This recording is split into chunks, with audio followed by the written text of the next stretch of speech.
Hello, everybody. We want to keep reading the Little Prince English version, and we're going to read 3 or 4 chapters today. See, we almost not finished yet, but to me, this is such an interesting book with a lot of uh, words of wisdom that we can always analyze and think about it twice for kids and for adults. That I really love it so much that I never wanted to finish, but we want to keep doing it.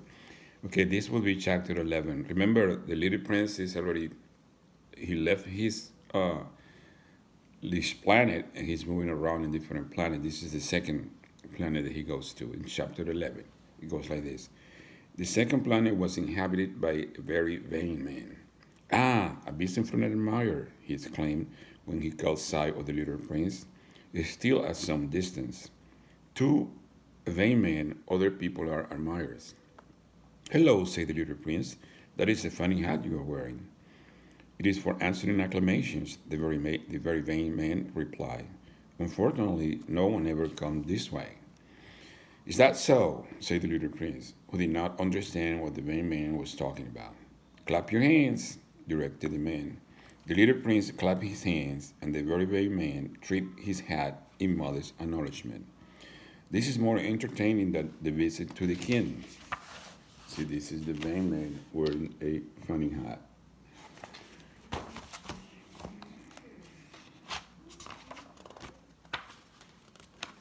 The little prince said to himself, no, it goes like this. This is more entertaining than the visit to the king, the little prince said to himself. And he continued clapping. The very vain man continued tipping his hat in acknowledgement. After 5 minutes of this exercise, the little prince tired of the game monotony. And what will make the hat fall off? He asked. But the vain man did not hear him. Vain man never heard anything but praise. Do you really admire me a great deal? He asked the little prince. What does that mean? What does that mean, admire? To admire means to acknowledge that I am the handsomest, the best dressed, the richest, and the most intelligent man of the planet. But you are the only man on your planet. Do me this favor. Admire me all the same. I admire you, said the little prince, with a little shrug of his shoulders. But what is there about my admiration that interests you so much? And the little prince went on his way. Grown ups are certainly very strange, he said to himself as he continued to his journey. Chapter 12. The next planet was inhabited by a drunkard. This visit was a very brief one, but it plunged the little prince into a deep depression. See, this is the drunkard right here. What are you doing there? He asked the drunkard, who he found sunk in silence before a collection of empty bottles and a collection of full ones. Drinking, replied the drunkard with a gloomy expression. Why are you drinking? The little prince asked. To forget, replied the drunkard. To forget what? Inquired the little prince, who was already feeling sorry for him. To forget that I am ashamed, confessed the drunkard, hanging his head. What are you ashamed of? Inquired the little prince, who wanted to help. Of drinking, concluded the drunkard, withdrawing into silence for good, and the little prince went on his way, puzzled.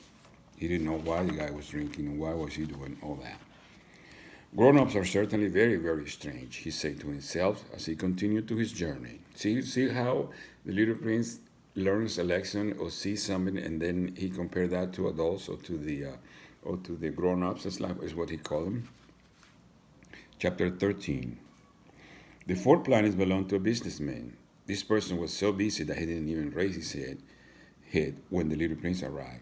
Hello, said the little prince. Your cigarette is going out. 3 and 2 make 5, 5 and 7, 12, 12 and 3, 15. Hello, 15 and 7, 22, 22 and 6, 28. No time to light it again. 26 and 5, 31. Whew! The amounts of 501,622,731. 500 million what? You're still here, there. 501 million. I don't remember. I had so much work to do. I'm a serious man. I can't be bothered with trifles. 2 and 5, 7. 501 million what? Repeated the little prince, who had never in his life let go of a question once he asked it. The businessman raised his head. For the 54 years I've been inhabiting this planet, I've been interrupted only 3 times. The first time was 22 years ago when I was interrupted by a beetle that had fallen onto my desk from God knows where. It made a terrible noise, and I made 4 mistakes in my calculations. The second time was 11 years ago when I was interrupted by a fit or rheumatism. I don't get enough exercise. I haven't time to stay strolls. I'm a serious person. The third time is right now. Where was I? 501 million. Million what? The businessman realized that he had no hope of being left in peace. Oh, or those little things you sometimes see in the skies. Flies? No, those little things. Bees? This is the businessman sitting on the desk on his own planet. No, those little golden things that make lazy people daydream. Now I'm a serious person. I had no time for daydreaming. Oh, you mean the stars?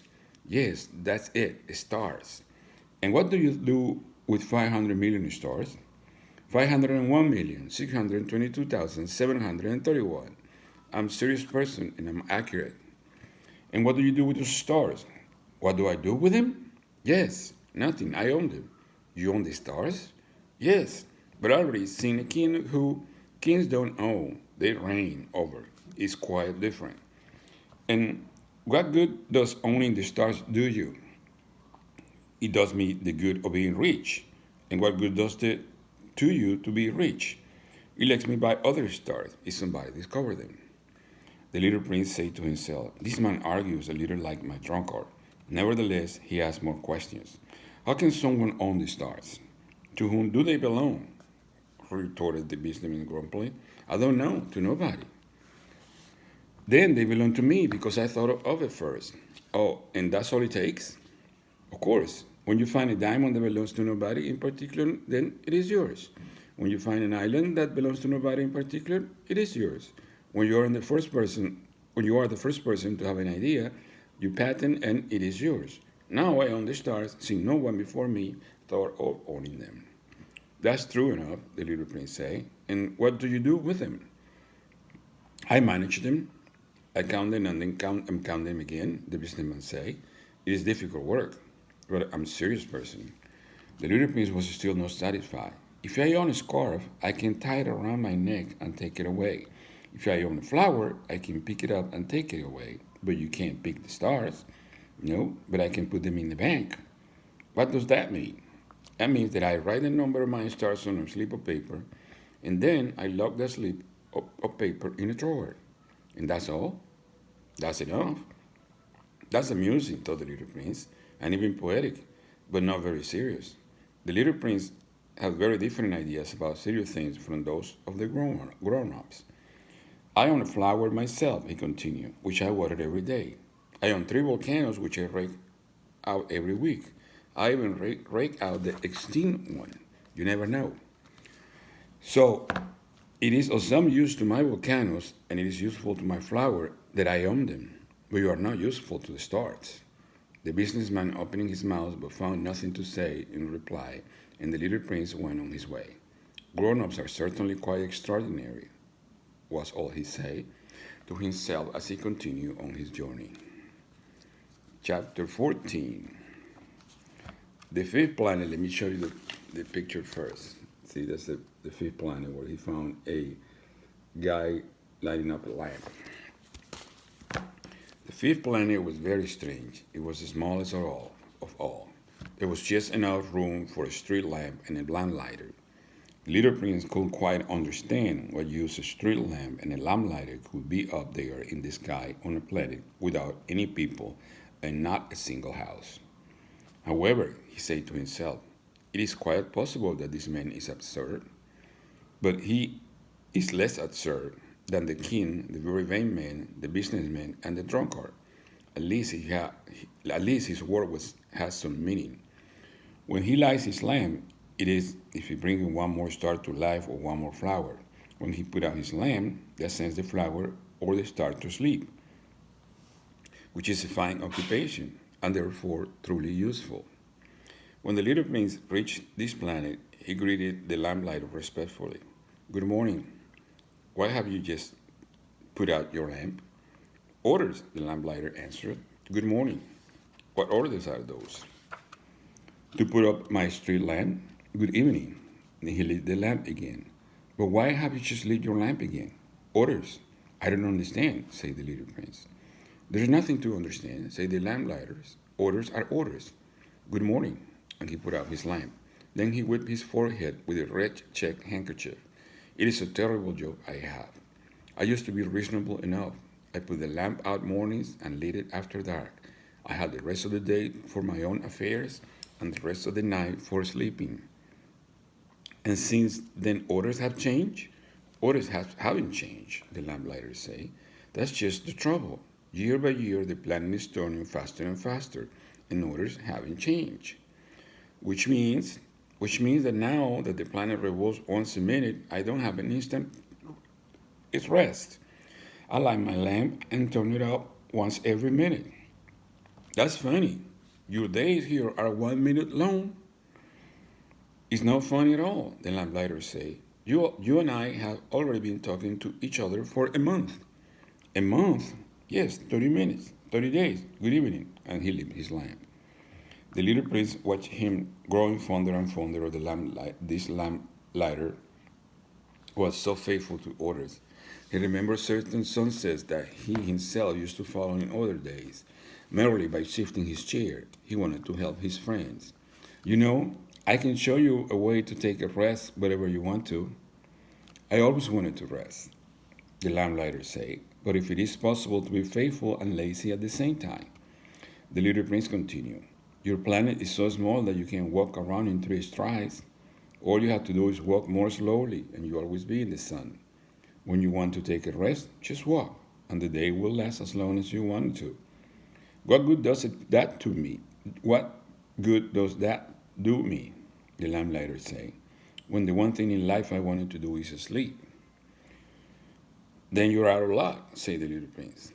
I am, said the lamplighter. Good morning, and he put out his lamp.